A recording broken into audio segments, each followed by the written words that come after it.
Welcome to YouTube channel YRS class में एक बार फिर से आप सभी लोगों का बहुत बहुत स्वागत है।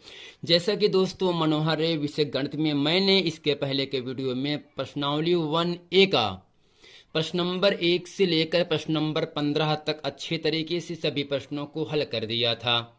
अगर दोस्तों आप वो वीडियो नहीं देखे हैं तो नीचे लिंक दिया गया है, प्लीज़ वहां जाकर आप इस वीडियो को देख सकते हैं। आइए दोस्तों आज की इस वीडियो में हम पढ़ते हैं प्रश्नावली 1B का प्रश्न नंबर 1। और दोस्तों प्रश्न नंबर 1 आपके सामने कह रहा है, निम्नलिखित संख्याओं को अभाज्य गुणनखंड के गुणनफल के रूप में ज्ञात कीजिए। तो दोस्तों जो आपका भाज्य गुणनखंड होता है, अगर कोई संख्या दिया गया है वो किस किस संख्या से कटता है और कटने के बाद दोस्तों उन सभी संख्याओं को गुणे के रूप में लिखना ही वो दी गई संख्या का अभाज्य गुणनखंड कहलाता है। यानी दोस्तों जहां पर जैसा कि इस पूरे प्रश्न में प्रश्न नंबर आपका पहला है 140 है, दूसरा दोस्तों क्या है 156 है, और दोस्तों जो आपका तीसरा प्रश्न है वो आपका है 3825 है, और दोस्तों प्रश्न नंबर जो चौथा है 5005 है, और दोस्तों प्रश्न नंबर जो आपका पांचवा प्रश्न है वो है 7429 है। तो दोस्तों इन सभी चारों प्रश्नों को इस वीडियो में हम पढ़ेंगे, और ये जो चारों संख्याएं हैं किस संख्या से कट रहा है उसको भी दोस्तों आपको लिखना ही पड़ेगा। अब दोस्तों आइए चलते हैं प्रश्न नंबर 1 को अच्छी तरीके से हल करते हैं। अब दोस्तों प्रश्न नंबर 1 है 140 है ना, तो यहां से लिखते हैं 140। अब दोस्तों आपको ये ध्यान देना है 140 किस संख्या से कटता है। तो दोस्तों हम आपको ये बता देना चाहते हैं, जिन संख्याओं के अंत में अर्थात किनारे 0, 2, 4, 6, 8, जिन संख्याओं के अंत में 0, 2, 4, 6, 8 रहता है वे संख्याएं 2 से कट जाती हैं, 2 से भाग हो जाते हैं। अब दोस्तों किनारे 140 में क्या किनारे 0 है, अगर दोस्तों किनारे 0 है तो ये पूरी संख्या 2 से कट जाएगा। अब दोस्तों 2 से काटिए, दोस्तों 2 के पहाड़े में 14 7 बार पे आता है, और इस 0 को हम पुनः फिर उतार लेंगे। अब दोस्तों फिर किनारे 0 है, 2 से कटेगा, दोस्तों 2 से कटने के बाद 2 3 6 बचेगा, दोस्तों 1 बचा, यहाँ से 10 बन जाएगा, और दोस्तों 2 5 6 10 हो गया, और दोस्तों किनारे 5 आ गए ना। अगर दोस्तों किनारे 5 है या 7 है या 9 है तो ये संख्याएं 2 से नहीं कटती हैं। अर्थात दोस्तों जो आपका 35 है ये 5 के पहाड़े में 7 बार पे आता है, और दोस्तों 7 एक क्या है अभाज्य संख्या है, वे केवल अपने आप से कटती हैं। अर्थात दोस्तों यहां से जो आपका 140 है वो किससे कट रहा है दोस्तों, तो आपको यहां से लिखेंगे 2 गुणे 2 गुणे 5 गुणे 7। अब दोस्तों ध्यान से बताइएगा इस पूरे गुणनखंड में 2 कितनी बार आया है। तो सर आप कहोगे क्या सर 2 बार आया है, तो दोस्तों यहां से लिखेंगे 2 को लिखेंगे 2 की घात 2 गुणे दोस्तों 5 है, गुणे दोस्तों क्या है 7 है।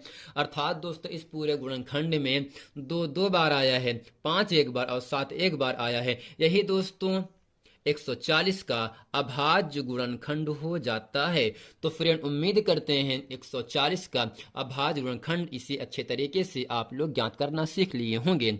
अब दोस्तों प्रश्न नंबर दूसरा है 156 है, दोस्तों यहां से लिखेंगे 156, दोस्तों किनारे 6 है, 2 से कटेगा, 2 7 14 दोस्तों 1 बचेगा, 2 8 16 होगा दोस्तों यहां से।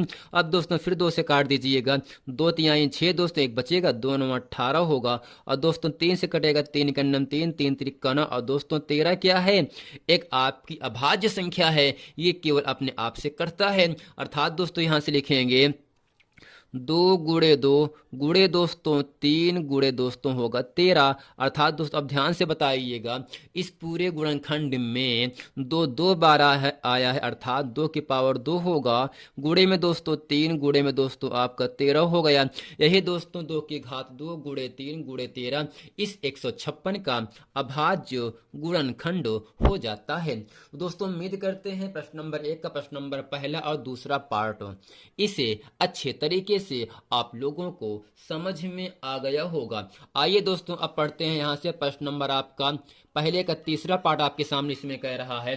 दोस्तों यहां से जो आपका 3825 है, ये दोस्तों जब इसको ऐसे हम काटते हैं जैसे हम ऊपर इसके पहले काटे हैं प्रश्न नंबर 1 के फर्स्ट और सेकंड पार्ट में, जब इसको ऐसे ही काटते हैं दोस्तों ये पहले कटेगा 3 से, किससे दोस्तों कटेगा 3 से 2 बार पे कटेगा और दोस्तों 5 से भी 2 बार पे कटेगा और दोस्तों इसके साथ साथ ही आपका 17 से भी कटेगा। इसलिए दोस्तों इस पूरे प्रश्न में 3 2 बार आया है, अर्थात यहाँ से लिख सकते हैं 3 की घात 2 गुणे दोस्तों 5 भी 2 बार आया है तो लिख सकते हैं 5 की घात 2 गुणे दोस्तों 17।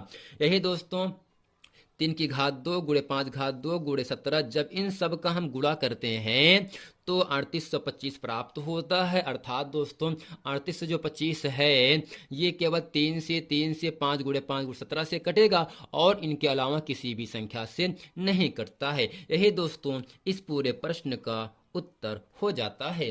अब दोस्तों प्रश्न नंबर यहाँ से चौथा पार्ट आपके सामने कह रहा है क्या दोस्तों 5005 है ना, 5005 है। अब दोस्तों जो 5005 है ये सबसे पहले 5 से कटेगा दोस्तों और दोस्तों इसके साथ साथ ही ये 7 से भी कटेगा और दोस्तों 11 से भी कटता है और इसके अलावा 13 से भी कट जाएगा। दोस्तों जो 5005 है इसके दोस्तों 4 गुणनखंड है 5 7 11 13 और दोस्तों ये चारों संख्याएं एक अभाज्य संख्याएं हैं। अर्थात दोस्तों जो अभाज्य संख्याएं होती हैं वे केवल एक और अपने आप के अलावा किसी संख्या से नहीं करता है, यानी जिन संख्याओं का अपवर्तक केवल 2 होता है, ना तो 2 से ज्यादा और ना तो केवल 2 से कम, वे संख्याएं अभाज्य संख्याएं कहलाती हैं। अब दोस्तों 5 एक बार, 7 एक बार, 11 एक बार और 13 दोस्तों एक बार आया ही है। इसलिए दोस्तों 5005 का जो अभाज्य गुणनखंड होगा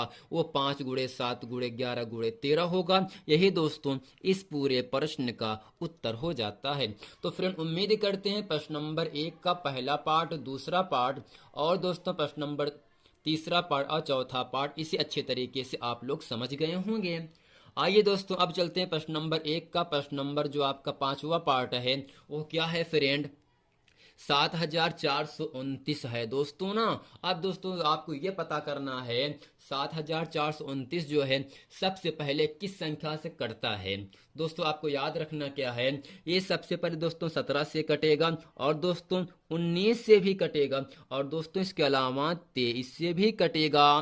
तो दोस्तों यही क्या होगा 7429 का अभाज्य गुणनखंड हो गया।